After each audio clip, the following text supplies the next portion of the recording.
Bueno, buenas tardes, saludos a todos, a todas, a todes. Bueno, estamos iniciando la segunda actividad del curso Territorio, Tecnología y Reproducción Social y hoy tenemos invitados. Esto se hace en el marco, para quienes se suman por primera vez, en el marco de la especialización en estudios socioeconómicos latinoamericanos.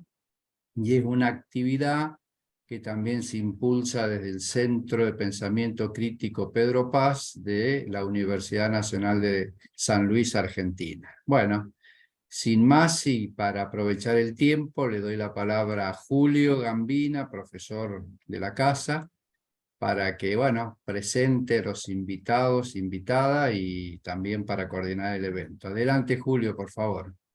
Bueno, muchas gracias, Enrique. Buenas tardes a todas, a todos, a todes. Un gusto enorme tenerlos aquí. Como saben, esta es una clase abierta.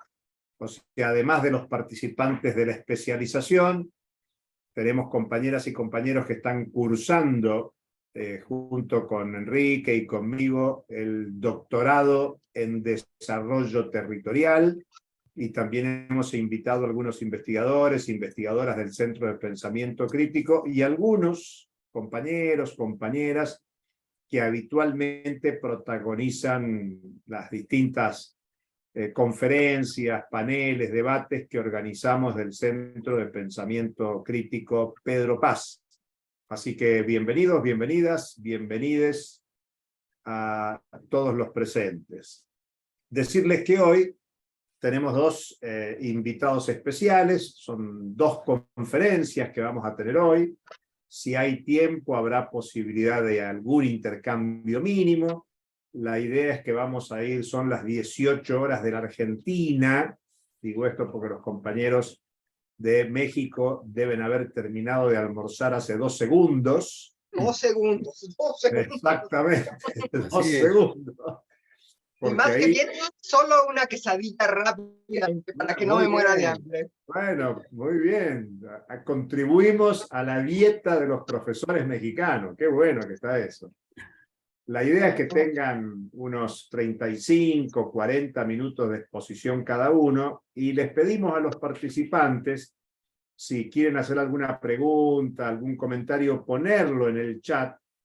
Y con Enrique y los profesores del curso los leeremos y se los trasladaremos a los profes por si hay posibilidad de alguna mínima respuesta, algún debate. Pero bueno, el doctor Germán Sánchez Daza va a hablar de innovaciones tecnológicas y reproducción capitalista. Es licenciado en Economía, maestro en Ciencias Sociales, doctor en Economía de la UNAM y es profesor investigador, titular de cátedra en la Universidad Autónoma de Puebla, en la Facultad de Economía. Y la doctora María Josefina Morales Ramírez, también mexicana, nos hablará de impactos económicos sociales de las transformaciones productivas contemporáneas, el caso de las maquilas.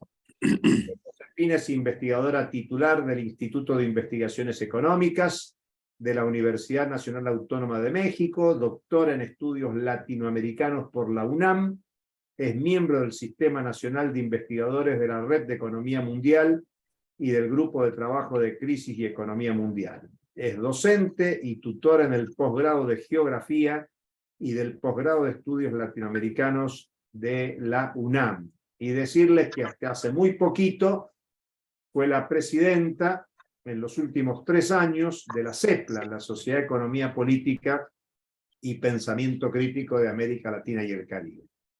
Así que, sin mucho más, agradeciendo la presencia de 2 colaboradores habituales del Centro de Pensamiento Crítico Pedro Paz, de la especialización, vamos a darle la palabra y no sé si alguno de ambos quiere ser el primero o en el orden que los mencionamos. No sé si Josefina quiere hablar primero, si Germán quiere hablar primero, como ustedes gusten.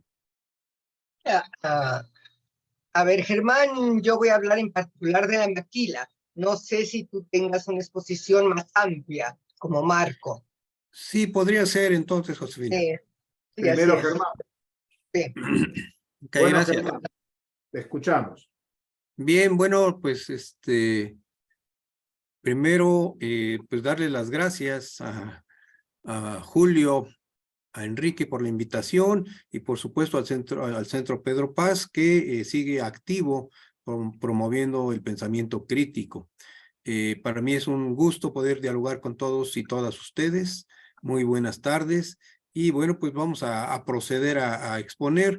Entiendo que ya han circulado en algunos casos las lecturas, algunas lecturas que se han sugerido. Y bueno, sobre eso, pues voy a hacer una exposición. Y le pido a Julio por ahí, si me da chance de compartir. Y la pantalla. Y por favor, Julio, me avisas cuando ya lleve 3 horas de exposición. Muy bien, a las 4 horas te aviso.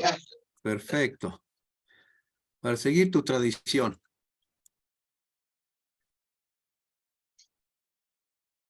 Ahí ¿Ya estamos se ve? viendo, Germán. Sí, ¿Ya sí. se ve la presentación? Sí, Muy sí, bien, muy perfecto. Ok, bueno.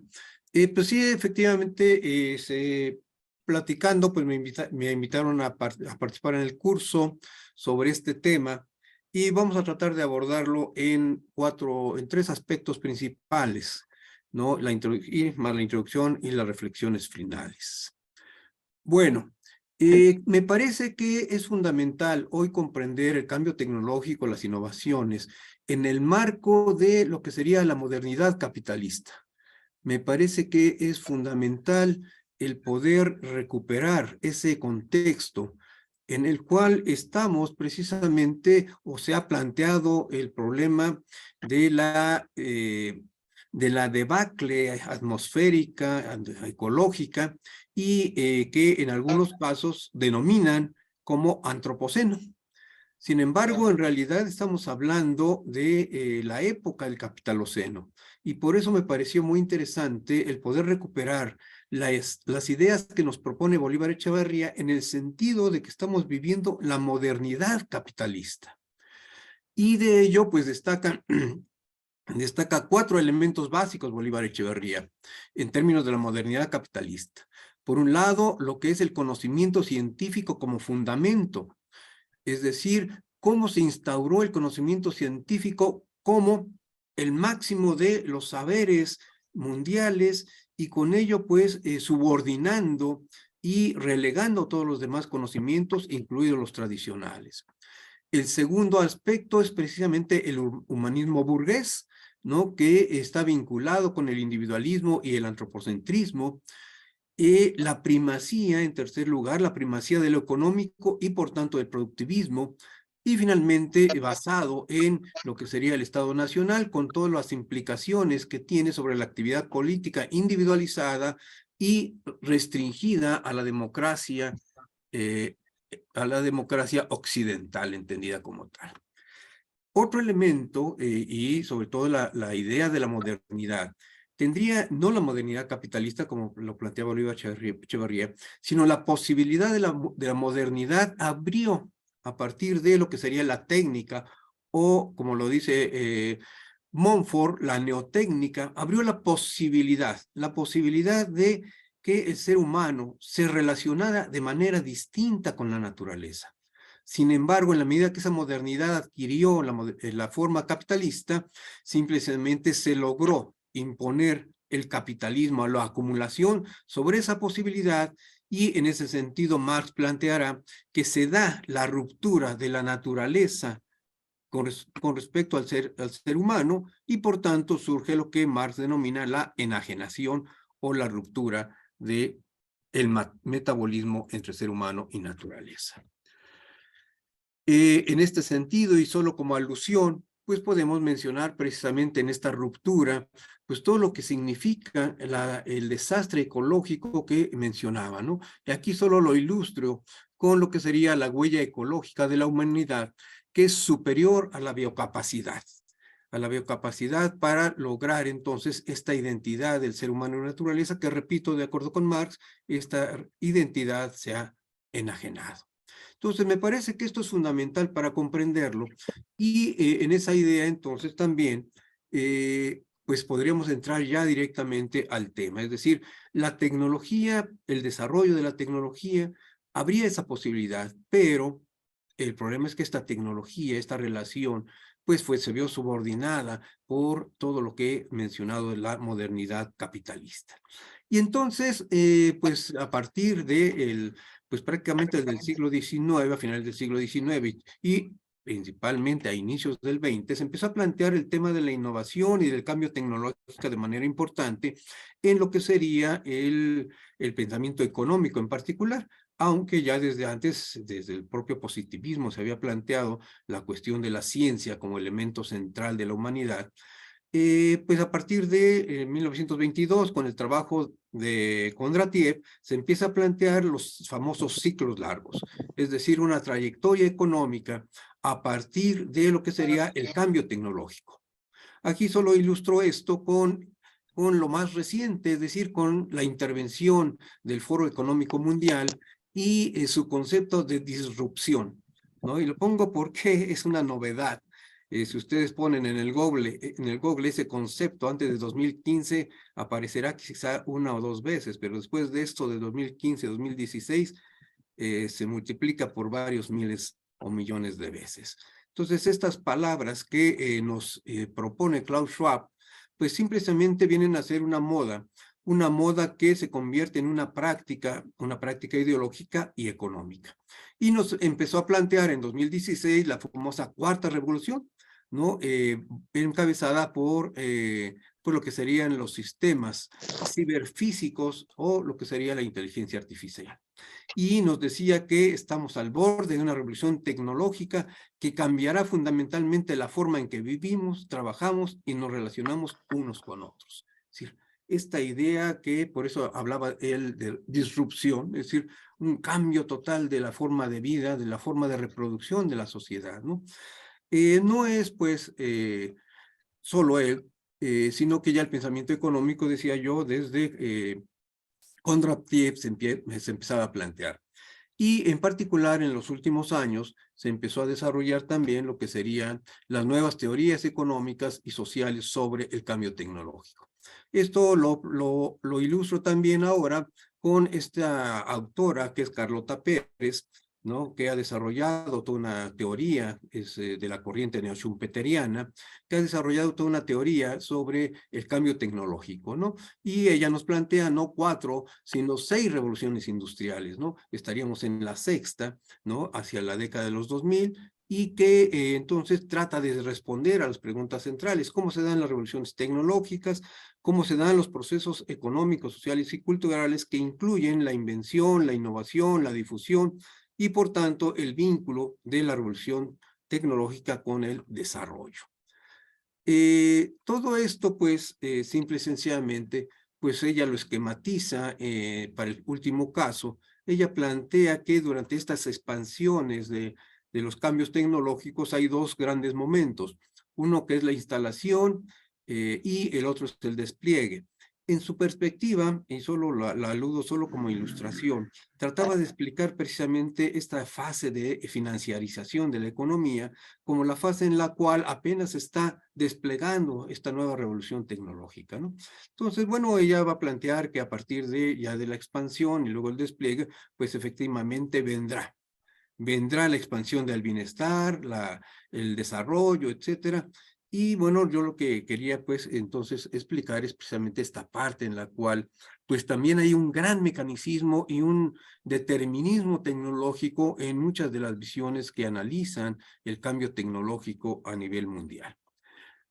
Sin embargo, pues lo que está claro es que desde la década de los 90 podemos hacer un seguimiento y pues no es que seamos pesimistas, pero bueno, pues simplemente aquí quise señalar las crisis financieras de los 90, luego vino la burbuja, la denominada burbuja.com del 2000, luego la crisis mundial de 2008, 2009, luego se empezó a plantear la lenta recuperación en el 2009 y que no llegaba a la recuperación finalmente, y pues en 2020 llega la recesión sanitaria.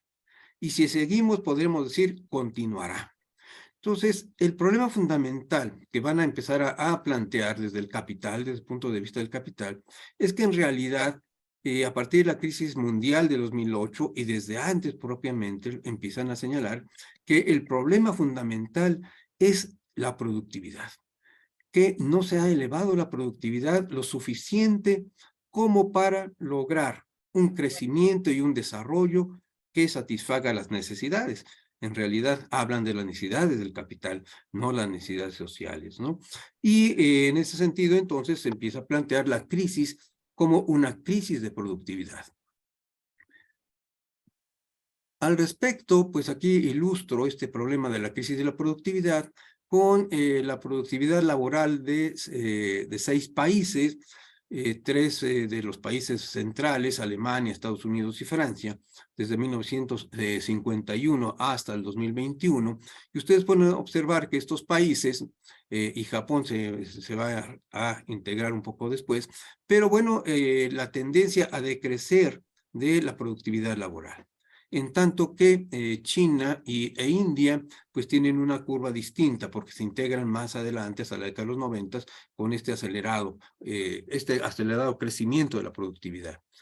Por eso es que están preocupados. Obviamente estos son indicadores solamente, no estoy diciendo que esté midiendo exactamente la productividad, hay varias críticas a esta forma de medirla, pero ilustra de alguna manera la preocupación que tienen estos organismos y el capital en particular. Simplemente detrás de la productividad del trabajo está la rentabilidad, la generación de ganancias y por tanto de plusvalía para el capital. Entonces, ahí tienen el problema que ya se empieza a plantear desde 2011-12 por los organismos internacionales. De esta manera, entonces, pueden ustedes observar, aquí ponemos algunas de las declaraciones y de lo que serían las preocupaciones. Por ejemplo, la OCDE planteaba ya que de una crisis de salud pública se convirtió en una importante crisis económica y laboral, y la vinculan directamente con lo que ellos denominan el producto potencial y el crecimiento de la productividad. El Fondo Monetario Internacional habló de una caída de la productividad y el estancamiento ya desde antes de la pandemia, y lo que proponía son la reforma tradicional, quién sabe por qué siempre proponen lo mismo, pero ya tenemos varias décadas con lo mismo, pero proponen reforma de los mercados laborales, desregulación de estos, reducción del nivel o la duración de las prestaciones del desempleo, simplificar y reducir los costos de contratación y de despido, armonizar la ley de protección del empleo para trabajadores temporales y permanentes. Y esto lo repiten año con año. Y bueno, pues obviamente estas transformaciones de las jubilaciones que estamos viviendo a nivel de distintos países, pues tiene que ver con esto, y los recortes de lo que ellos denominan los costos laborales, pues obviamente son parte de estas estrategias, ¿no? Y junto con ello, pues tradicionalmente entonces, y recuperando lo que señalábamos, para la transformación y la recuperación de la productividad están los cambios disruptivos. La cuarta revolución industrial, y detrás de ello la llamada industria 4.0. Se trata en su conjunto de la transformación o la profundización de la transformación del trabajo y del empleo para elevar la productividad. En este sentido, Michael Roberts, un autor de la crítica de la economía política, señala que el comportamiento de la productividad es parte de las tendencias de largo plazo del capitalismo, y su lento crecimiento tiene que ver con lo que él denomina la larga depresión del capitalismo. De tal manera que la desaceleración del crecimiento de la productividad proviene de la desaceleración de una mayor inversión en activos y que puedan crear valor productivo. Y entonces, bueno, ahí viene parte de la explicación que tiene que ver con la financiarización de la economía, es decir, cómo el capital huye, entre comillas, huye de lo productivo en la medida que no logra su rentabilidad adecuada en la esfera productiva. En este sentido, recuperamos entonces la propuesta de Michel Husson, que plantea que se trata en realidad de una crisis sistémica y una crisis de regulación, ¿no? Se trata de problemas con la tasa de ganancia, con el crecimiento de la productividad del trabajo y, por supuesto, cuestionando el aumento del salario. En esta gráfica se puede observar entonces la tasa de beneficio, que son la línea roja, que empieza a recuperarse, pero a costa de esto que es el indicador de regulación, que es una especie de indicador que nos habla de la flexibilidad laboral, cómo se ha venido incrementando la tasa de ganancia a partir de la flexibilidad laboral, aun cuando la tasa de productividad pudiera estar disminuyendo su crecimiento. Entonces, ahí tenemos este complemento. Por un lado, entonces, nos hablan de aparentemente una caída de la productividad, y por otro lado, de cómo se flexibiliza el trabajo para lograr una mayor rentabilidad, ¿no? En esa perspectiva, ya en los últimos años, señalaba que frente a la caída de la productividad existe una redistribución de la masa salarial hacia lo que sería hacia el capital, ¿no? Es decir, un aumento de la tasa de explotación, aun cuando la inversión es insuficiente y por tanto se va generando un mayor desempleo y polarización y desigualdades salariales. Él hablará pues de la crisis del neoliberalismo, ¿no? Y de sus ajustes. Hay que recordar que con el neoliberalismo, con el modelo de reproducción del neoliberal, hubo una reproducción, y con los cambios tecnológicos yo acentuaría que con los cambios tecnológicos también se da una transformación, un uso distinto de los espacios, ¿no? De los espacios y por supuesto de los tiempos. Y en ese sentido me pareció importante recuperar tanto el concepto de ajuste espacio-temporal de Harvey, como también el concepto que utiliza de acumulación por desposesión, no sin mencionar que algo ya había planteado Rosa Luxemburgo desde hace ya más de 100 años. Pero me parece que esto es fundamental. Es decir, cómo el Fordismo y el postfordismo, cada uno van construyendo sus esquemas de reproducción espacial y temporal. Y hoy que estamos nuevamente frente a una reestructuración productiva, también se está dando un nuevo ajuste espacio-temporal o se está dibujando. En esta idea, pues, y ya entrando un poco más hacia lo más reciente, pues lo que vino a ser la crisis de la COVID tuvo efectos mayores sobre la productividad de forma diferenciada, de acuerdo a las ramas, a los espacios, a cada uno de los países también, ¿no? Sin embargo, pues los problemas siguen siendo los mismos. Para el capital es fundamentalmente el restablecer su ganancia y en el cual la productividad juega un papel central. ¿Y cuál es el arma que ha utilizado? Pues la robotización, ¿no? La robotización y que implica pues una recuperación de las inversiones. Sin embargo, la robotización acentuará aún más la fragmentación de las y los asalariados. Y por supuesto hay redefinición de los espacios y temporalidades del capital. Aquí quise ilustrar precisamente este proceso de robotización que si bien no es tan acelerado como se esperaría, pues aquí pueden observar en el lado izquierdo, en la gráfica, pueden observar el número de robots nuevos cada año. Y si bien en 2019-2020 disminuyó, para 2021 ya se habían instalado en ese año, en 2017, se instalaron 517,000 robots a nivel mundial. De tal manera que para el 2021 estamos hablando ya de 3,477,000 robots industriales en uso. ¿Quiénes son en el 2021 el mercado principal? ¿Quiénes son en dónde se compraron o para quién se compraron? ¿En qué economía compró más robots? Por supuesto está en primer lugar China, ¿sí? Con 268,000 solo en 2021. Japón con 47,000 y Estados Unidos con 35,000. Ese es el proceso, ¿no? Y la densidad para el 2020, la densidad de robots en términos de manufactura por cada 10,000 empleados, pues resulta que la densidad mayor está en Corea con 922, perdón, y después Singapur, después Japón y por supuesto y Alemania. Entonces, bueno, este proceso es interesante, lo que quería yo ilustrar más que los datos en sí mismos, mostrar el acelerado proceso de robotización, hoy quizá más claro que hace 30 años que ya se hablaba de robotización, pero y que tiene distintos niveles, distintos tipos de robots, y aquí solo estamos ilustrando la robótica a nivel de manufactura. También hay robótica a nivel de servicios, y estos también son muy importantes y muy acelerado el proceso.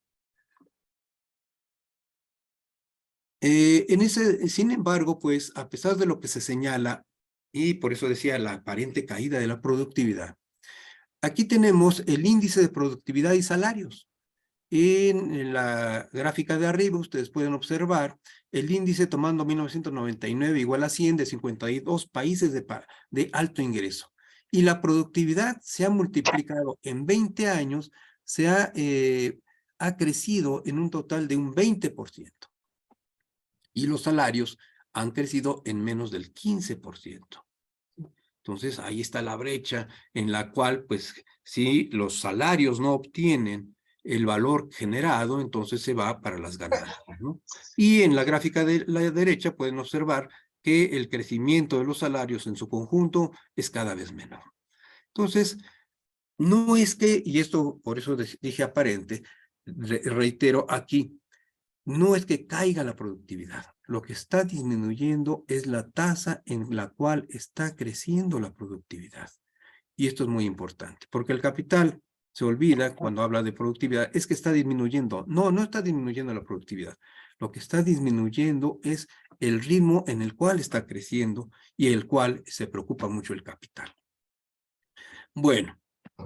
Y bueno, aquí tenemos, pues como consecuencia, la participación de la masa salarial en el Producto Interno Bruto tiende a disminuir. En términos generales, ustedes pueden observar que el primer periodo, 91-2000, va a ser superior al último periodo, el azul, 2009-2018, para estos países que seleccionamos. Hay pues una tendencia a la caída, aun cuando en algunos países, en 2001-2007, antes de la crisis, había cierta recuperación. De todos modos, en términos generales podemos decir, hoy la masa salarial está disminuyendo en su participación al PIB en la mayoría de los países. Al menos esa es la tendencia. Y como consecuencia, lo que podemos observar también es que hay una violación, una tendencia creciente a la violación de los derechos laborales en la mayor parte de los países. Aquí son este índice que elabora el Sindicato Internacional, la Confederación Sindical Internacional. Ustedes pueden observar que el derecho a huelga en 80% de los casi 150 países se viola el derecho a huelga. Igual el de contratación colectiva, el de sindicalización, actividades sindicales y justicia. Entonces, es cada vez más acelerada la violación de los derechos laborales. Y pues las consecuencias sobre el trabajo, solo pongo aquí 3, 4 líneas sobre las cuales se está dando esta transformación. Se está generando la ansiedad tecnológica, ¿no? La sustitución del trabajo por las máquinas, implicaciones morales sobre el bienestar humano, la deshumanización misma. Se habla de la gig economy, que es el autoempleo, justificándolo como si fuera autonomía y mayor libertad, cosa que es totalmente equivocada según los estudios que se han estado desarrollando. Por el contrario, la gig economy genera inestabilidad y hay nula seguridad social.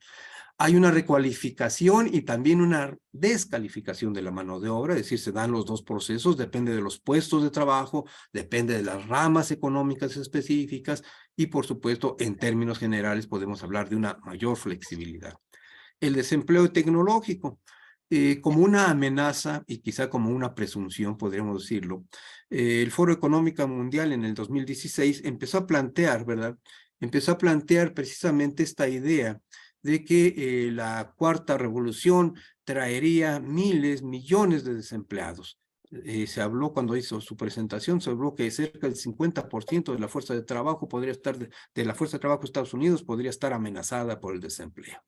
Cosa que estudios más serios pues desmintieron más adelante, ¿no? Pero bueno, en su conjunto podríamos señalar que se está promoviendo el famoso empleo 3D, Dirty, Dangerous, Pandemic. Bueno, y como contraparte de todo esto, pues obviamente, pues esta reproducción implica también el otro polo, ¿no? La depauperización, la superconcentración de la riqueza, perdón, que es el 1% más rico, perdón, el 1%, Nada. el 1% más rico de la población, de acuerdo con los estudios de Oxfam, el 1% más rico de población se lleva el 63% del valor agregado en 2021. Entonces, pues este es... Y por el otro lado, pues lo que podemos encontrar es precisamente 828 millones de personas con hambre, ¿no? La pandemia vino a acelerar el proceso de depauperización, solo como indicadores muy gruesos que la FAO nos está brindando, ¿verdad? Y bueno, para ir concluyendo, pues lo que yo podría ir señalando que tiene que ver con América Latina es precisamente esto que en términos de su reproducción podemos señalar cómo se trata de una acumulación subordinada, ¿no? Recuperando pues las tendencias del modelo neoliberal en México, se instauró, digo, en América Latina, se instauró a partir de los 80s del siglo pasado, se aceptaron las políticas sintetizadas en el Consenso de Washington, se delinearon nuevas peculiaridades estructurales de sus economías, se mantuvo su carácter subordinado y dependiente de la reproducción a intereses de los capitales de los países centrales o avanzados, el predominio de las empresas transnacionales con el flujo de la inversión extranjera directa. Se generaron, en términos muy gruesos, dos grandes tendencias de reproducción del capital en términos de sectores económicos, aquellos países en donde predomina un poco más la manufactura y aquellos países donde predominan los bienes, los primarios recursos naturales, ¿no? En ambos, de cualquier manera, hubo un avasallamiento del capital transnacional, ¿no? Y las economías latinoamericanas están integradas en la acumulación productiva mundial a través de su incorporación a los procesos productivos mundializados, jugando un papel específico en las distintas ramas, bien como proveedores de materia prima o, por ejemplo, con el sector agroalimentario, productores de partes de productos en el ensamblado de ellos, o incluso participación en la prestación de servicios a los productores, software, servicios profesionales y telecomunicaciones, ¿no? La subcontratación y la maquila son parte de los procesos que han profundizado la integración subordinada de los sistemas productivos latinoamericanos. Entonces, esta reproducción, simplemente, ¿no? Me concentro para ilustrar este problema de la dependencia tecnológica, la reproducción y subordinación tecnológica, que es un poco el elemento que estamos tratando de abordar. En términos de la maquinaria y equipo para el proceso productivo, la mayor parte es importada para nuestros procesos, ¿no? Simplemente en un estudio de Gartner Research de 2016, 6 países concentraban el 78% de la producción mundial de máquinas herramienta. Los datos de 2015, China era uno de los principales productores, Japón y Alemania son los productores. Los países latinoamericanos en su conjunto aportan menos del 1% de la producción de máquinas herramienta. En términos, entonces, pues lo que tenemos es simplemente que tenemos que comprar, importar las máquinas herramienta para que pueda desarrollarse nuestros procesos productivos y ser competitivos en el modelo neoliberal, ¿no? Y con ello, pues obviamente significa una transferencia y un condicionamiento de esa producción, esa generación de valor. En términos de innovación, aquí tenemos las patentes publicadas en tecnologías de punta, participación en el total mundial. Ustedes pueden ser biotecnología, nanotecnología, semiconductores, farmacéuticos y informática. Los países asiáticos son los que concentran la mayor parte de las patentes. Y en segundo lugar, América del Norte, es decir, Estados Unidos principalmente. Es decir, América Latina apenas sí en biotecnología puede aportar el 5.6% de las patentes y en farmacéuticos, que ya propiamente es una tecnología madura, logra aportar solo el 7%. Es decir, en términos de innovación, poco tenemos que hacer en ese sentido, ¿no? Y bueno, pues como contraparte tenemos la balanza tecnológica de América Latina que tiende a ser cada vez más negativa. Igualmente, en términos de generación de conocimiento, pues podemos observar que no logramos pues tampoco tenemos grandes capacidades. Aporta América Latina cerca del 3.5% del gasto en investigación y desarrollo, más o menos lo mismo, 3.6% en investigadores, pero en publicaciones científicas tenemos el 5.1% aproximadamente. Es decir, podemos producir conocimiento básico, pero de ahí a conocimiento tecnológico, pues es todavía falta mucho, ¿no? Y bueno, pero este conocimiento científico, de todos modos, pues tiene como contraparte, como coautoría, que es el cuadro de derecho, pues básicamente tenemos a Estados Unidos y a los países capitalistas avanzados, ¿no? Fíjense, del total de publicaciones, solo pongo el caso de Brasil, de total de publicaciones entre 2008 y 2014, tenían 232,000 publicaciones científicas Brasil, en autoría el 28%, y de esa coautoría el 40% lo hacían con investigadores de Estados Unidos. Es decir, aquí viene el condicionamiento, ¿no? El condicionamiento del conocimiento por parte de los países centrales, ¿no? Y por supuesto también la manera en cómo nuestro conocimiento científico no logra llegar a ser un conocimiento tecnológico. Y pues no es raro entonces que, no es extraño, que en el índice global de innovación, pues pusimos aquí del 2022, pues pusimos aquí los 16 primeros países, y pues nosotros estamos en el primer país latinoamericano que está presente, es Chile, en el lugar 50, con un valor de 34, cuando el mayor valor es de 64. Y de ahí en adelante, bueno, pues ya participan los países latinoamericanos. Bien, para concluir entonces, pues simplemente destacamos que el crecimiento del capital centra su atención en la elevación de la productividad, en las condiciones de producción y reproducción de la fuerza de trabajo. Los procesos de depauperización y precarización laboral son fundamentales para elevar la valorización del capital. La participación de los ingresos trabajadores en el total del ingreso ha venido disminuyendo de 2004 a 2017. A nivel mundial cayó en 3 puntos y en América Latina cayó en 5 puntos. El fundamento de la enorme desigualdad prevaleciente en la región son los bajos salarios, lo cual genera estrategias de sobrevivencia como la informalidad laboral y extenuantes jornadas de trabajo. Ponemos aquí los datos 2019 antes de la pandemia, ¿no? Después de la pandemia, pues obviamente estos datos se exacerbaron, pero quisimos poner los de 2019. 50% de los ocupados son asalariados, en tanto que el 23.4% son trabajadores por cuenta propia. 8 años antes era 21%, es decir, los trabajadores de cuenta propia han venido incrementándose, pero no porque sean emprendedores, sino porque están vinculados con estos procesos de depauperización. La precarización está presente en todos nuestros países. Los ocupados con seguridad social eran prácticamente solo la mitad, 56%, y los asalariados privados sin contrato representaban poco más de 1/3 en nuestra región. Existe un marco institucional débil, ¿no?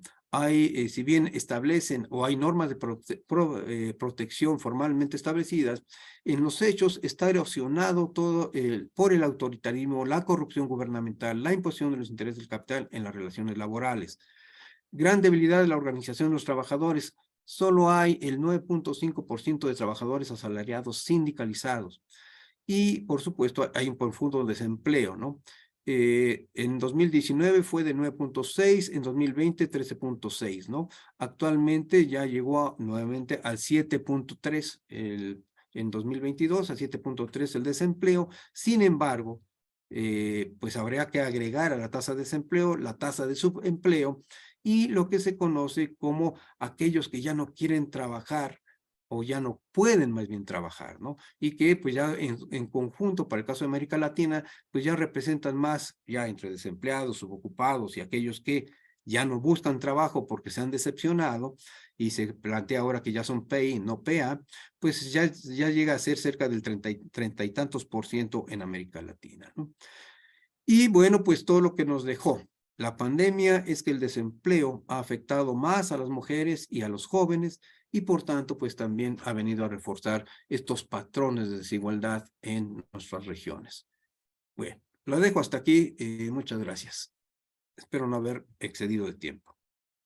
Muchas gracias, Germán. Te quedaron unos 5 minutos, así que muy bien.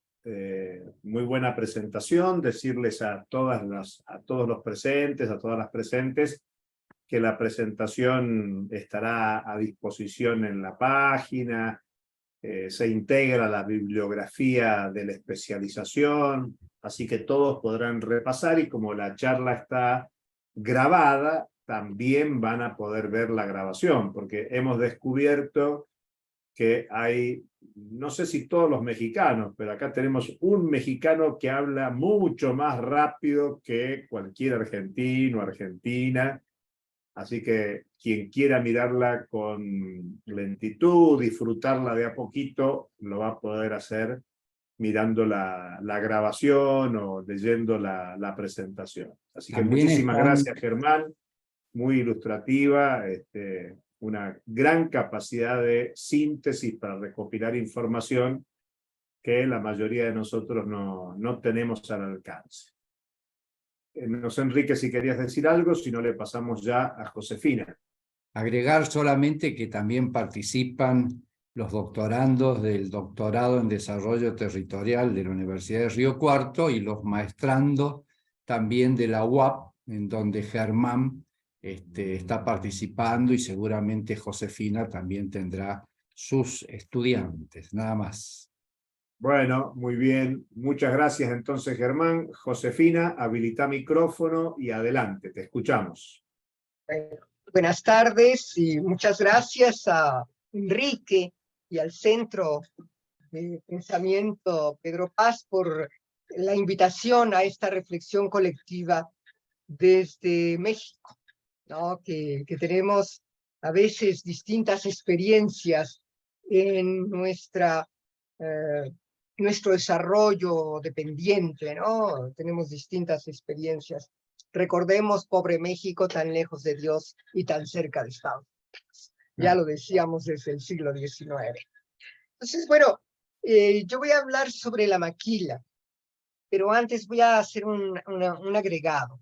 Germán nos ha hablado bastante sobre la crisis y todas las transformaciones tecnológicas muy importantes y algo del trabajo a partir de la crisis de los años 70, ¿no? De esta crisis de medio siglo ya, que yo digo a ratos no me sirve la palabra crisis ni el concepto, tengo que hablar de una nueva etapa del capitalismo. Bueno, 50 años de crisis y muchas otras cosas, ¿no? Y él habló sobre toda esta crisis y los cambios que hubo en estas revoluciones tecnológicas, y nos recordó la periodización de Carlota Pérez. Yo voy a insistir más en esta crisis y la reestructuración del trabajo, porque no solo hubo una gran transformación, revolución tecnológica. Yo recuerdo, antes de seguir, hay un libro muy hermoso, acá, bueno, a mí me gusta mucho, sobre las revoluciones industriales, de un autor de la Facultad de Economía de México, cuyo nombre en este momento no recuerdo, pero que él recortaba las revoluciones industriales. Él habla de las revoluciones industriales centenarias, y nos decía, son revoluciones no solo de la tecnología, del proceso del trabajo, sino también de las clases sociales, del Estado, de la economía mundial, y del trabajo. O sea, son revoluciones que están transformando a todo el capitalismo en sus dimensiones económicas, territoriales, geopolíticas, y sobre todo, a mí me interesa, a partir de, para lo que les voy a hablar de la maquila, de esos cambios en el trabajo, ¿Cómo se expresaron estas revoluciones industriales? No solo fueron tecnológicas, para mí muy importantes fueron revoluciones en el proceso de trabajo, en los trabajadores, ¿sí? O sea, todas estas revoluciones tecnológicas se expresan en el trabajo, en la revolución o las características tecnológicas japonesas, ¿no? El justo a tiempo, la relocalización, ¿cómo se llama? El que no haya espacios. Entonces, todo eso, ¿cómo lo expresa? ¿Cómo se expresa en una división internacional del trabajo? En una nueva división internacional del trabajo. Porque se piensa mucho de pronto, cuando hacemos demasiado énfasis, no tuvo Germán, en la revolución tecnológica, en las máquinas, se les olvida el trabajo. Sí, porque en Estados Unidos el número de trabajadores en la manufactura bajó del 30% en el año 1950 o 80 al 11%, inclusive la industria manufacturera. Pero nuestros países, los países dependientes, se industrializaron con un nuevo patrón de industrialización dependiente. Ya no fue la industrialización por sustitución de importaciones, sino fue ahora la industrialización maquiladora. ¿Qué quiere decir la maquila? ¿Qué es la maquila? La maquila es un fragmento, yo lo llamé en un momento dado el eslabón más débil del proceso de producción industrial, manufacturero. Es el eslabón que es más intensivo en fuerza de trabajo y que genera menor valor agregado. Aquí no tenemos las revoluciones tecnológicas, sino la fuerza bruta del trabajo. Señores, aquí existen los trabajadores. Y ya no habrá trabajadores en la industria norteamericana, pero hay en México, hay en China, hay en Vietnam, hay en la India, en Bangladesh, en cualquier otro lugar que se les ocurra. ¿Sí? Entonces, lo que tenemos es una transformación muy profunda, pero bastante compleja, tecnológica y del trabajo, y una relocalización a nivel global del mundo del trabajo y del mundo de la producción de la industria manufacturera. Entonces, yo lo primero que quería, digamos, precisar o hacer más énfasis, porque lo que voy a hablar es de la maquila, entonces yo voy a hablar del trabajo, fundamentalmente, ¿no? Entonces, sí, está esto, pero esa crisis, frente a la crisis de los años 70, aparte de la revolución tecnológica, hay esta revolución del mundo del trabajo que implica tanto miles de corridos desempleados en Europa, en España, en Francia, 20, 30%, en los mismos Estados Unidos, y mientras en nuestros países otro tipo de reincorporación, de nuevos patrones de redefinición, de industrialización y de participación de la fuerza de trabajo. Entonces, yo era lo primero que quiero decir. La maquila, repito, es una parte del proceso de la industrialización manufacturera. Es el último eslabón de la cadena de la producción. Inclusive yo he dicho que se puede cortar y relocalizar. Intensiva en fuerza de trabajo.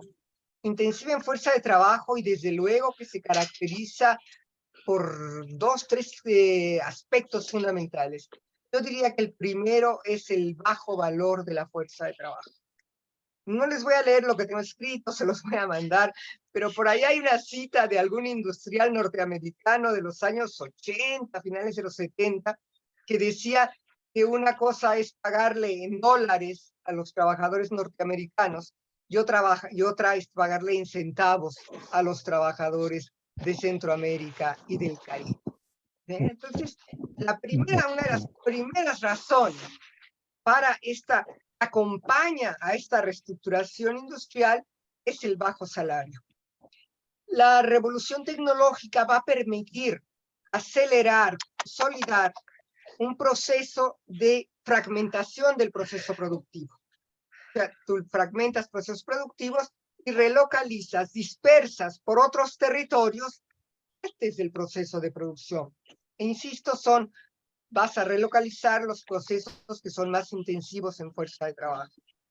Y vamos a tener una gran dispersión de estos procesos. En primer lugar, en el caso norteamericano, vamos a tener que se van a presentar en México. Pero ese caso de México, de esta relocalización industrial, de estos fragmentos más intensivos en fuerza de trabajo, se ilustran básicamente en la industria de la confección. A México se manda a coser los pantalones, viene el patrón, vienen los hilos, vienen los cierres, aquí solo coses, ¿no? O montas transistores, sobre todo en los años 70, finales de los 70. Se va a ir transformando y van a venir nuevas ramas de la producción que van a fragmentar esos procesos de producción, ¿no? Entonces, tenemos que se cambian esos procesos, esta reestructuración industrial tecnológica se acompaña con el proceso de reorganización del proceso de trabajo, que en Japón y demás países va a ser el toyotismo, del cual no voy a hablar, pero bueno, es otra cosa.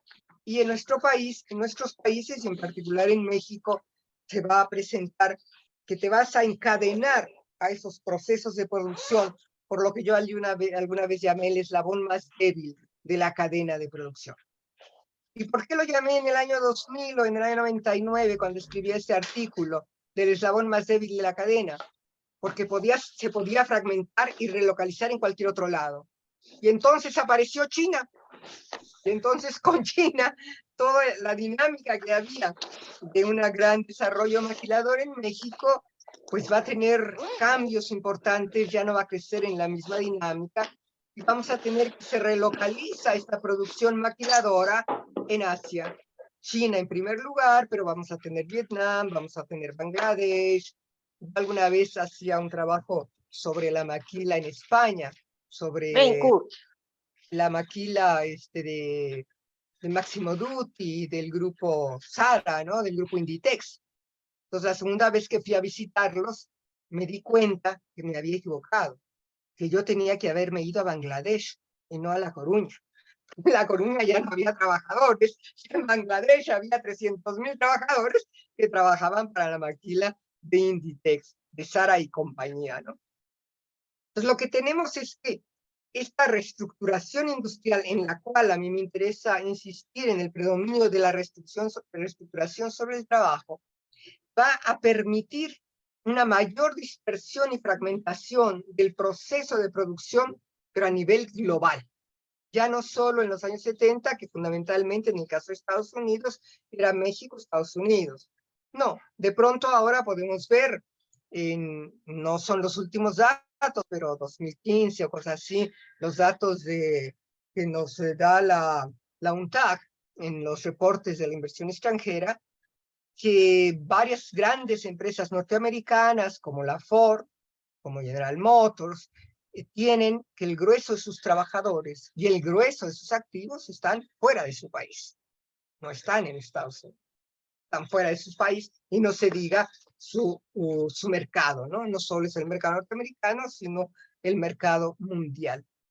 Entonces, esta reestructuración del trabajo, que me interesa mucho, implica también, con la globalización, sobre todo ya en los años 80, 90, ya no solo, insisto, la relocalización en el caso de estos fragmentos de la producción, en el caso de México, sino a nivel mundial.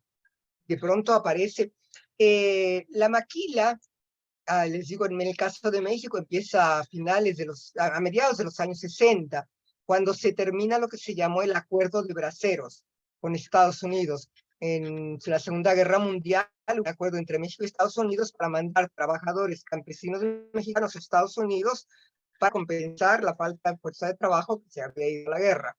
Esto se termina en el año 65, y a partir de eso empieza el crecimiento de la maquila. Otra propuesta de política económica, en México se llama la industrialización de la frontera norte, que consistía en esto, en crear empresas maquiladoras. Insisto, la maquila, o repito, mejor dicho, hace parte del fragmento de la producción, la cola del fragmento de producción. Que yo insisto, es un fragmento que puede cortarse y relocalizarse, como pasa a partir del año 2000, que entra China al mercado mundial.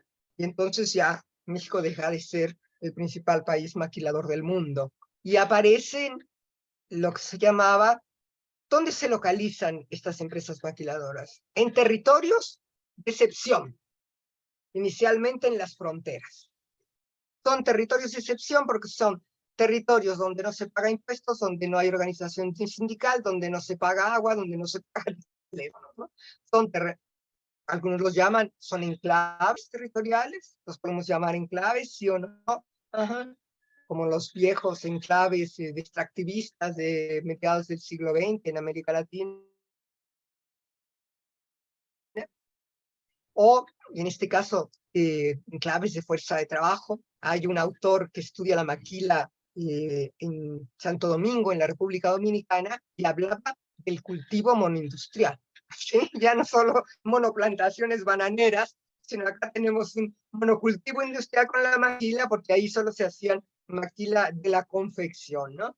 Pero entonces tenemos un nuevo patrón de industrialización, digamos, reflexionando un poquito más. Ya no tenemos el patrón de sustitución de importaciones que era hacia adentro, hacia el mercado interno, sino que vamos a tener un nuevo patrón de industrialización para insertarnos de una manera dependiente a este último eslabón de la cadena de producción, que es la maquila. Es un nuevo patrón de industrialización, que se da sobre todo en el caso de México, pero les digo, se localiza en distintos países del mundo, pero también en Centroamérica, para hablar de América Latina. Entonces esto lo vamos a tener en Honduras, en El Salvador, en menor medida en Nicaragua, pero Honduras, El Salvador y luego Guatemala, esta industria maquiladora, y desde luego en la República Dominicana en ese monocultivo industrial. Bueno, entonces lo primero era tener claro este tipo de producción. Por ahí tengo una cita que no me voy a detener en leer, pero que era muy interesante, ya de los años 80, que nos habla, dejen ver si la encuentro rápidamente, que nos hablan de que esto se da sobre todo en la crisis, ¿no? En la crisis, que es muy importante. Hopkins y Wallerstein, ya encontré la cita, desde mediados de los 80 nos decían: la división del trabajo ha tenido lugar a lo largo de transformaciones periódicas durante largos periodos de tiempo, y estas transformaciones en las localizaciones y características de las tareas dentro de la moderna división del trabajo ocurren predominantemente en periodos de crisis económica o estancamiento. Entonces yo creo que eso es muy interesante. Yo por ahí tengo les mandé un PowerPoint. ¿Crees que se pueda insertar, Enrique? Bueno, si no se puede, luego lo ve, no se preocupe. Pero la primera gráfica es cómo coinciden el ciclo de la industria manufacturera de Estados Unidos y el ciclo mexicano. Entonces, pero además, cómo se acentúa más en el caso mexicano. En el caso mexicano, por ejemplo, la crisis de las industrias.com en el año 2001, a ver, síguele, creo que es el segundo gráfico. Aquí está, el crecimiento del PIB manufacturero en México y Estados Unidos y la variación del volumen. Entonces vamos a tener que en el caso de México, tenemos muchas más crisis en este periodo, a ratos son más acentuadas en el caso mexicano que en el caso de Estados Unidos. Ahí está hasta la crisis del 2008-2009 también, ¿no? Entonces, bueno, tenemos cómo están bastante emparejados, ¿no? Cómo son uno, en el caso de México, dependiente del otro. Entonces, bueno, lo primero es ver que este es un proceso a nivel internacional de la fragmentación del proceso de producción. Inicialmente, este tipo de industrias maquiladoras se localizan en la frontera norte, y fue una iniciativa del Banco Mundial. Y estas zonas se llamaban zonas de exportación, de producción exportadora, ¿sí? Y se caracterizan, insisto, porque tienen una libertad impresionante. Las fronteras, acuérdense que eran casi tierra de nadie, ¿no? Entonces ahí no hay reglas, no hay, el Estado está muy lejos. Entonces había este tipo digamos, de negocio. Entonces, y además, y el Banco Mundial las llamó zonas exportadoras, ¿sí? De exportación, la CTEP, y crecieron de una manera exponencial, en el año a nivel mundial. En el año 86, para no irme más atrás, había zonas exportadoras en 47 países, 136 zonas, y había 1.580.000 trabajadores. La sexta parte de ellos, etcétera, o la quinta, en México. En el año 97 había 83 países con 845 zonas y 22 millones de trabajadores. En China ya había 18 millones. Y para el año 2006 había 130 países, 3.500 zonas exportadores 66 millones de trabajadores, desde luego 40 millones de ellos en China. Entonces, bueno, tenemos este tipo de dispersión, de globalización de ese proceso de trabajo.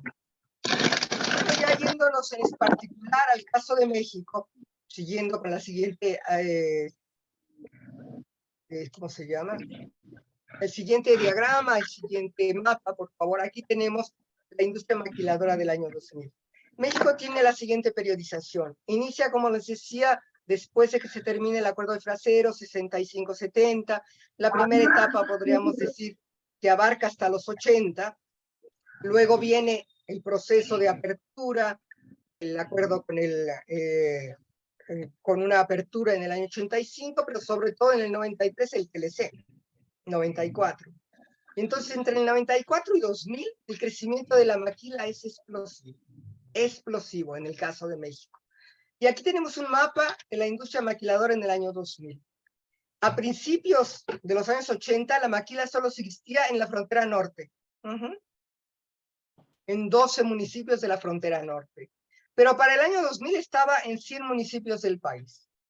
Se sigue concentrando ya no solo en la frontera, sino en las entidades del norte. Ya no solo en Ciudad Juárez, sino en Chihuahua. Ya no solo en Ciudad Acuña, sino en Coahuila. Ya no solo, digamos, en la frontera, sigue estando en la frontera acá de Reynosa y Matamoros, pero va a aparecer en Monterrey. Monterrey, que es la cuna de la gran industria de México. En 1901 se creó la primera siderúrgica en América Latina en Monterrey.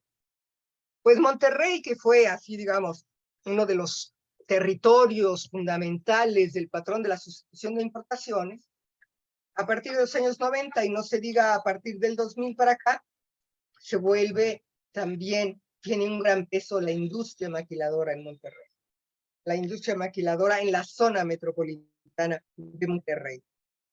Aquí tenemos ramas, va a estar, y además algo que es muy importante, que ya les decía, ya no solo va a estar la industria de la confección, y la industria electrónica, sino particularmente la industria de autopartes. Y todo esto se relaciona, y en otro momento lo podemos hablar con más calma, con la dinámica de la industria automotriz norteamericana, con sus crisis en los años finales de los 79, 80, 81, pues en México aparece la industria de autopartes, no se diga a partir del 2008 para acá. Hoy hay en México cerca de 1 millón de trabajadores en la industria de autopartes. 1 millón de trabajadores. ¿Y en qué trabajan? En asientos, que yo a veces digo es industria textil o industria automotriz. Y ensamble de, los que saben de automóviles, de cables de transmisión, ¿sí? Esta cosa de los autos. Pero entonces teníamos que en el año 2000, con el TLC, que crece explosivamente los primeros 7 años, 94-2000, la industria, la rojita, es la industria de la confección, por todo el país, ¿no? O sea, hay industria maquiladora por todos lados. Entonces, bueno, esto es por un lado. Y ya a partir del año 2000, y sobre todo, bueno, a partir del año 2000 va a haber cambios muy importantes en la industria maquiladora mundial y de México. A nivel de la industria mundial, repito, China se abre al mundo, se vuelve el país manufacturero del mundo, ahí están las grandes maquiladoras, miles, millones de trabajadores, pero lo mismo en Bangladesh, Vietnam, no les puse un cuadrito que tengo por ahí en un trabajo, que llegan a tener 1,000 trabajadores en la industria de maquiladora, ¿no? Pero volviendo a México, volvemos entonces a tener que esta dinámica territorial tan sensible a la dinámica norteamericana, pues va a tener crisis, va a tener 2 impactos en el siglo XXI. Primero, la crisis de la norteamericana, en 2001-2003, en el cual en esos 3 años, 2 años de México, se pierden 250,000 puestos de trabajo. La mayoría localizados aquí en Ciudad Juárez y Tijuana. Ahí se pierde. Algo que también es muy importante, durante la industrialización de importaciones, la industrialización se centraba en el centro de la Ciudad de México y en Monterrey. Actualmente, la industrialización se centra en el centro de la Ciudad de México y en Monterrey. Para actualmente, la industrialización se centra en el centro de la Ciudad de México y en Monterrey. Para actualmente, la industrialización se centra en el centro de la Ciudad de México y en Monterrey. la Ciudad de México contribuye con trabajos con el 10% de la producción manufacturera. El grueso está en el norte y en el centro del país, que es ahora lugar de localización de industria de autopartes, automotriz y autopartes de la industria aeronáutica. Si vamos al siguiente, a la siguiente, no, a la 5, a la quinta diapositiva, por favor, nada más porque ya es casi lo último a nivel de localización para que lo tengamos, es que además hay algo que es muy importante, teórica e ideológicamente. Así como la maquila aparece y la impulsa el Banco Mundial y todas estas cosas, a partir del año 2007, la estadística maquiladora en México desaparece, la palabra maquiladora desaparece de la estadística mundial, del análisis teórico mundial, porque ahora hablamos de las cadenas globales de valor. Muy pomposamente estamos insertados en las cadenas globales de valor. Y ya no existe la palabra maquila, ya no existe el concepto de la maquila, ¿no? Entonces, bueno, eso es muy grave, te lo juro, es muy grave porque no nos permite entender de otra manera las cosas. En un trabajo de campo que hicimos hace como unos 5 años y fuimos a Querétaro, que es una de las zonas centro, donde hay la industria aeronáutica, ¿qué encontramos? Hacía una de las empresas que visitamos. Era una empresa que trabajaba en las salas de aviones. ¿Y qué hacían los trabajadores? Atornillaban tornillos de las salas. Entonces lo llamamos nosotros de la maquila artesanal, del artesanato industrial, porque ¿qué es esto, no? Y junto con eso había otras empresas que trabajan en esta industria automotriz y había letreros por todas partes para los trabajadores, aparte de toda esta cuestión en el seguimiento del proceso de trabajo, que es horrible, que les decían, si tú te equivocaste, sabremos que el avión se cayó porque tú apretaste mal el tornillo. La trazabilidad se llama, ¿no? Del proceso. ¿Quién atornilló mal el tornillo derecho del ala de avión o del motor del avión? Te vamos a localizar a ti y tú eres el responsable de que el avión se cayó. Bueno, realmente es horrible, ¿no? O sea, esta tensión de los trabajadores, esta presión sobre los trabajadores, está llamada pomposamente trazabilidad.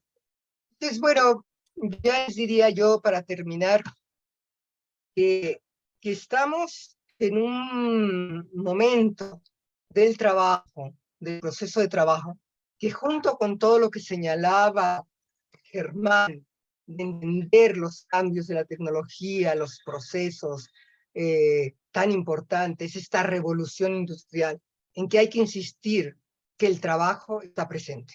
Nada de que el trabajo desapareció, ni se esfumó, ni nada que se pareciera. Que en Estados Unidos haya bajado el número de trabajadores en la industria manufacturera no quiere decir que a nivel mundial no existe el trabajo en la manufactura. Entonces, eso me parece que hay que rescatar, que es muy importante. Y finalmente, la 5, por favor, nada más es un mapa que ilustra dónde están los trabajadores en México en las grandes... Esta es... La 5, la verdecita. No, síguele. No, síguele, que no la veo. Esta. ¿No la ves? Aquí dice la número 5. Esta fue la número 3, 4 y 5. Bueno, aquí a la digo, yo la veo, es una verdecita, que todos están localizados los principales industrias, municipios maquiladores del país. Y para terminar ahora sí, esta localización de plantas industriales territorialmente no son plantas aisladas, sino que están en territorios que se llaman parques industriales. Territorios en donde hay 30, 40, 50 plantas, ¿no? Que inicialmente en el caso de México la mayoría fueron impulsados por el Estado, pero que desde luego a partir del 13 son mayoritariamente privados. Privados. Y por ejemplo, los grandes capitales de Monterrey o de Tijuana o de Juárez se volvieron no industriales, sino inmobiliarios, rentan, construyeron parques maquiladores. Ya no hacen maquilas, sino construyen estos urbanizan territorios para la instalación de maquiladoras. Bueno, con esto terminaría diciendo que el trabajo existe, que la fuerza de trabajo existe, la encontramos dispersa por todos lados, ¿no? Y en ellas participan tanto las mujeres como los hombres. Muchas gracias.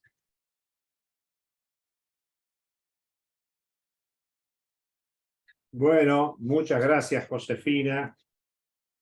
Ahorraste también unos minutitos de tiempo, todavía tenías, pero muy, muy ilustrativo. Lástima que no pudimos ver esa lámina que señalabas. Pero bueno, yo recuperar Mejor que pregunten, que comenten, y luego lo hacemos, porque si no, uno habla como merolico. Ah, muy bien, muy bien. Muy completa las dos presentaciones. Y piensen que el módulo que estamos discutiendo... ¿Está viendo el sonido? Muy bien el sonido también.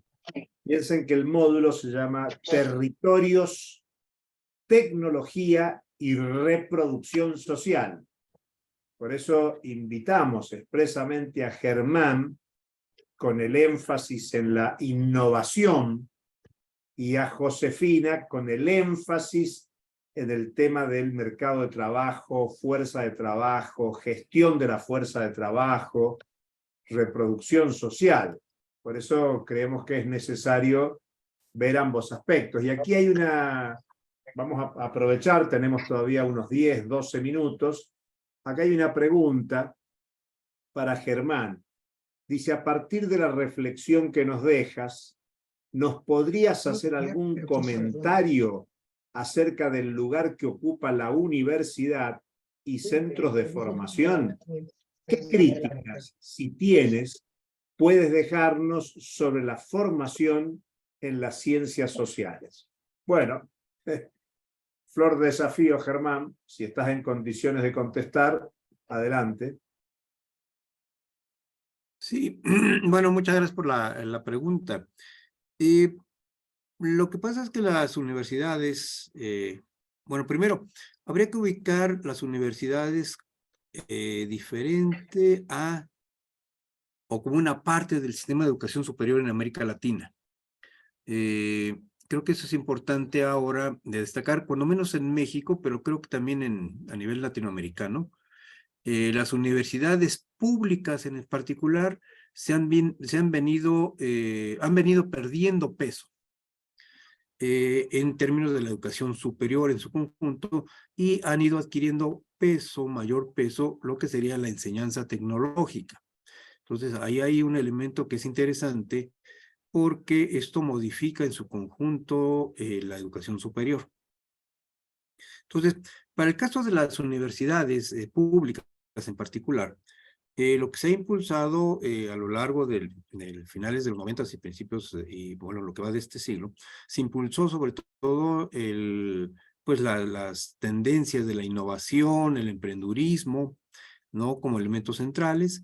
En términos de la formación, se empezó a impulsar también la concepción de las competencias, es decir, fundamentalmente tratar de impulsar en la educación universitaria, fomentar las competencias para el mercado. Entonces, ahí vino ya a una especie de marco que fueron modificando tanto a los investigadores como a los propios docentes. Y bueno, como contraparte estaba precisamente lo de los estímulos a la productividad.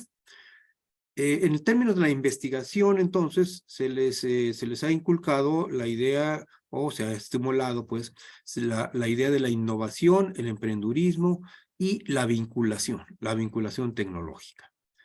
Y entonces, bueno, son los tres elementos que están presentes ahí.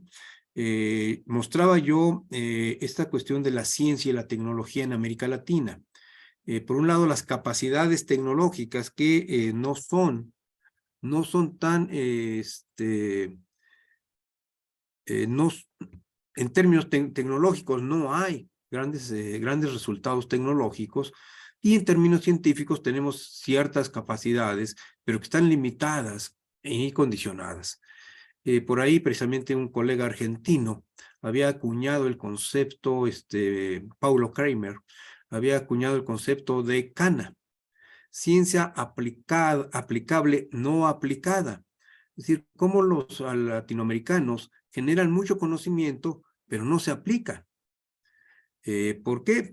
Pues porque entre el paso entre el conocimiento científico y la tecnología, pues está precisamente los procesos productivos, están los incentivos reales para la producción.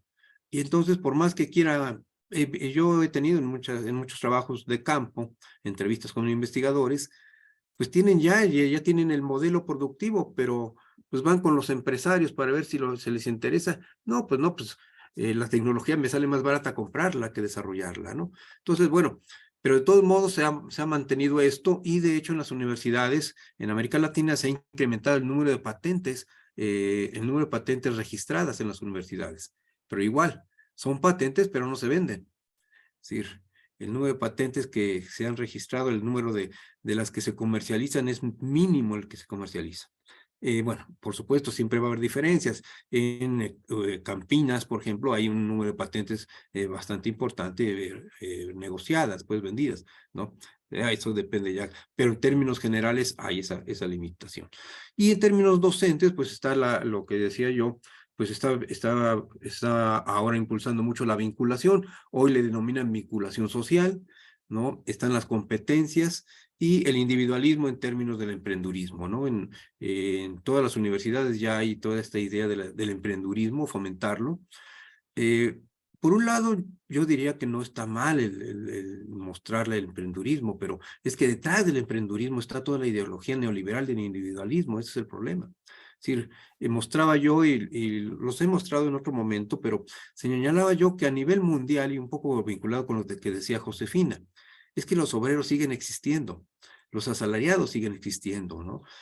A nivel mundial, si no recuerdo mal, cerca del 50% de la fuerza de trabajo es asalariada, es decir, no lo estamos inventando, y en América Latina es cerca del 55%, andamos más o menos en los porcentajes.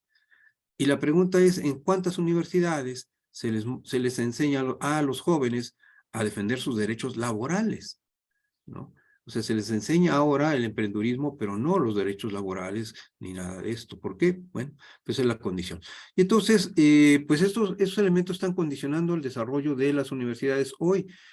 Hay una propuesta por ahí sobre las universidades de 2018, si no recuerdo mal, sobre la cumbre mundial de la educación superior, que empieza a tratar de proponer otras alternativas a la educación superior, ¿no? Y para el caso de las ciencias sociales, pues el problema fundamental es que siguen siendo dominadas por las teorías pues más vinculadas con lo tradicional, con la sociología pues no crítica, ¿no? Ni tampoco con la economía crítica.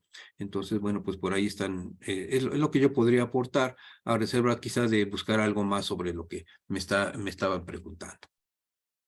Muchas gracias, Germán.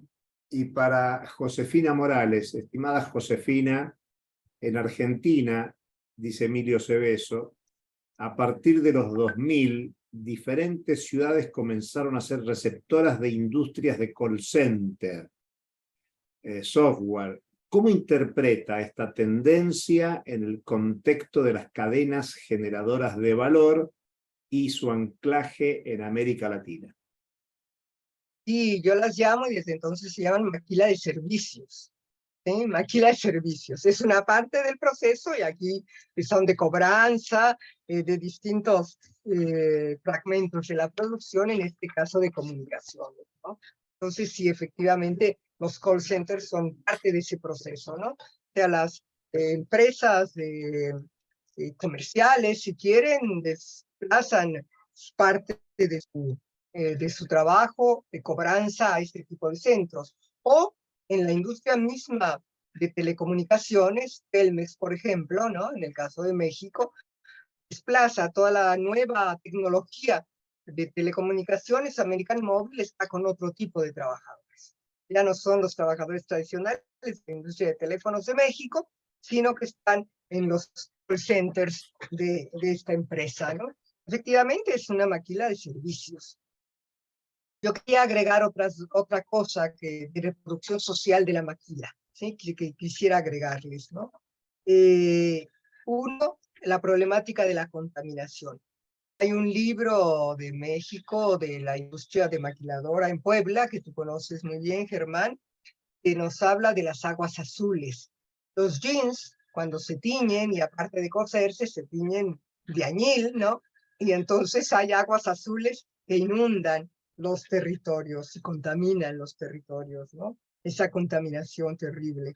Por el otro lado están los salarios, ¿no? Que los salarios en la maquila, en el caso de México, son de 1 a 10, con respecto a Estados Unidos, 1 a 7, ¿no? Hay también diferencias salariales entre empleados, obreros y técnicos.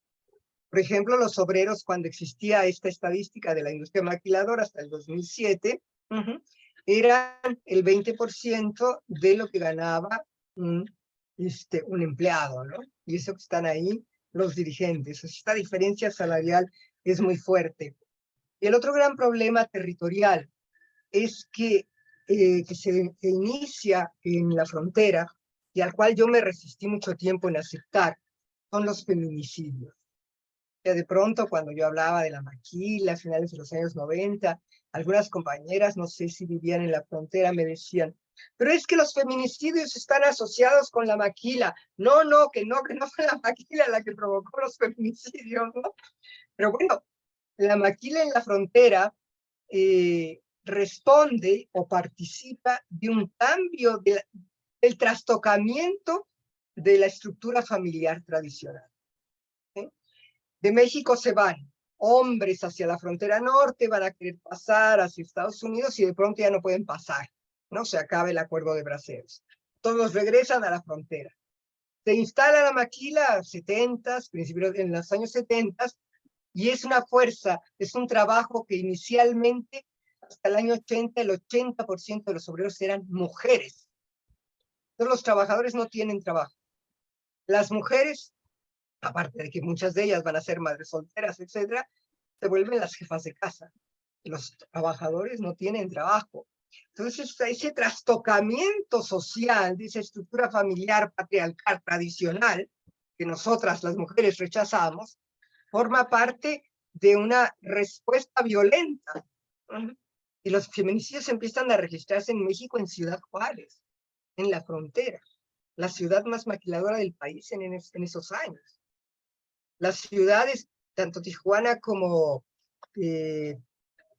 Juárez, se volvieron en los años 80 las ciudades proletarias más importantes del país, ¿no? Ahí era donde se concentraban ya los trabajadores, ya no en la zona metropolitana o en la misma Ciudad de México.